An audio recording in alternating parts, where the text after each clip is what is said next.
आता दोन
चार पाच दिवस अगोदर आम्हाला कॉल आला होता एक की लाडकी बहीण योजनेमार्फत तुम्हाला पिठाची गिरणी आणि शिलाई मशीन आलेली आहे।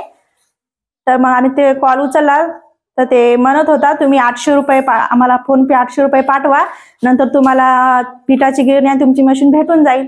नंतर फोन पे आम्ही त्याला 800 रुपये पाठवले, पण तो नंतर म्हणत होता तुम्ही अगोदर पैसे पाठवा नाही तर आम्ही तुमची पिठाची गिरणी आणि मशीन विकून टाकीन। मग नंतर आम्ही त्याला कॉल केला पण ते आमचा एकही कॉल उचलत नाही, व्हॉइस कॉल केले तरी पण उचलत नाही, खूप कॉल केले तरी पण उचलत नाही ते। तर त्याने असे आमच्याकडून नाही, अशा खूप महिलांकडून पैसे घेतले 800 रुपये आणि तो फरार झाला। अशा हमट्यावर कारवाई व्हायला पाहिजे, सरकारने त्याच्या मार्फत काहीतरी कारवाई करायला पाहिजे।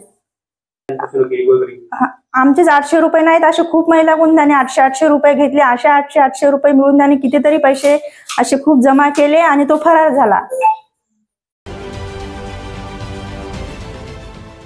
देश विदेशातील प्रत्येक घडामोडींचे लाईव्ह अपडेट मिळवण्यासाठी आता साम टीव्हीच्या सर्व सोशल मीडिया प्लॅटफॉर्मला लाईक, फॉलो आणि सबस्क्राईब करा।